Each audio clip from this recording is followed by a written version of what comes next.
বৎসর কারাগারে বন্দী করে রেখেছে। দেশ নায়ক তারেক রহমানকে দেশান্তর করেছে।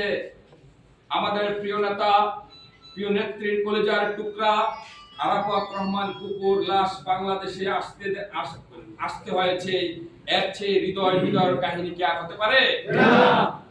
আল্লাহর মায় এমনই মায়ের দিয়েছেন আল্লাহ, শুধু বাংলাদেশ থেকে তাদের সকল প্রেতাত্মা সহ তাদের আওয়ামী লীগ, যুবলীগ সকলকে প্যাকিং করে ভারত পাঠিয়ে দিয়েছে। আজকে আপনারা বুঝতে হবে, এই জালিম সরকার আমাদেরকে যে অত্যাচার করেছে, অত্যাচারের মাত্রা এমনই ছিল, আমি আমার বাবার জানাজায় যেতে পারিনি। আজকে আপনারা জানেন এখানে শারফিন হোসাইন উপস্থিত আছে। শারফিন হোসাইনের বাবার জানাজায় আসতে পারেনি, মায়ের জানাজায় আসতে পারেনি, শেষবারের মতন মাকে একবার দেখতে পারেনি, বাবাকে একবার দেখতে পারেনি। এর চেয়ে নির্মম আর কোনো ঘটনা হতে পারে? কারা করেছে এগুলা? আওয়ামী লীগ আছে?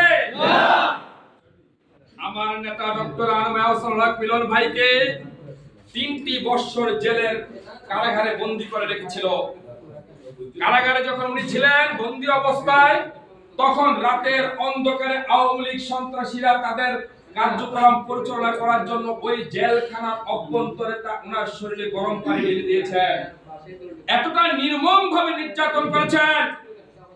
আজকে যদি এই নেতাকে বিহীন কেউ আসতে চায়, তাহলে কচুয়ার মাটিতে আমরা তাদেরকে রাখতে দিব না।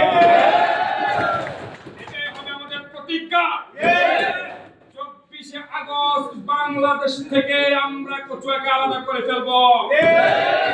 আমরা বায়েক থেকে শুরু করে পিপল করা পর্যন্ত আমরা কচুয়ার মাটিকে আনম আহসানুল হক মিলনের শরীকরা দখল রাখবে। ঐতিহাসিক মুহূর্ত, আমাদের এক দায়িত্ব আছে। আমরা 9 নং পাড়িয়া ইউনিয়নবাসী আমরা 2টি মহাসড়কে অবস্থান করছি, তাই নাকি?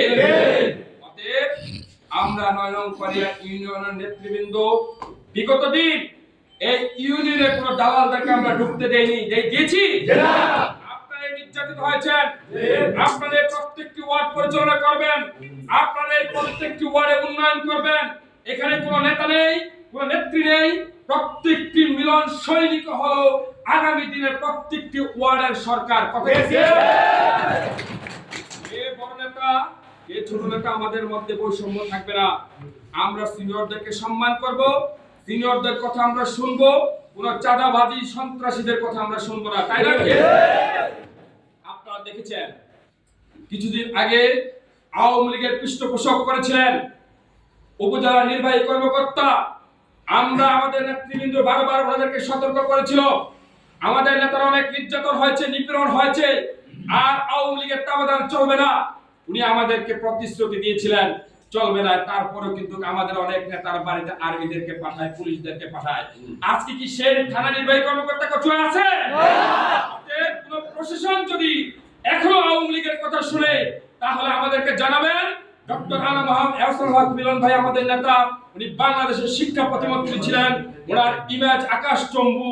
ওনার কোন কর্মীকে কেউ হয়রানি করলে তার স্থান কচুয়ার মাটিতে।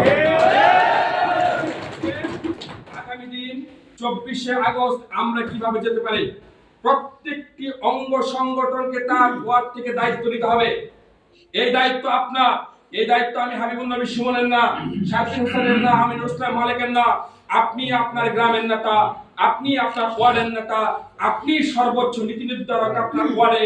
আপনি আজকে কর্ম পরিকল্পনা করেন আপনার ইউনিয়নের, আপনার ওয়ার্ডের নেতাদেরকে কিভাবে কচুয়ামুখী করতে পারেন, এবং আমাদের নেতারা দিক নির্দেশনা দিবেন। কচুয়া উপজেলায় ঢোকার আগে আমরা মূল একটি স্পট আমরা নির্ধারণ করব। ওই স্পটটি হবে আমাদের হয়তোবা সুবিদপুরের প্রস্তাবনা আছে, শারফিন হোসেন ভাই বলবে, মালিক ভাই বলবে। ওখান থেকে আমরা মিলিত হয়ে একটি বিশাল শুডাউন নিয়ে 9 নং পাড়িয়া ইউনিয়নবাসী প্রমাণ করবে 9 নং পাড়িয়া ইউনিয়নের ধানের মধ্যে কোনো চিটা নাই। আমি আমার বক্তব্য শেষ করছি। আল্লাহ হাফেজ। বাংলাদেশ জিন্দাবাদ, বাংলাদেশ জাতীয় দল বিএনপি জিন্দাবাদ, আনম আহসানুল হক মিলন ভাই জিন্দাবাদ, তারেক রহমান জিন্দাবাদ, নাজমুন নাহার বেবি আপা জিন্দাবাদ, জিন্দাবাদ।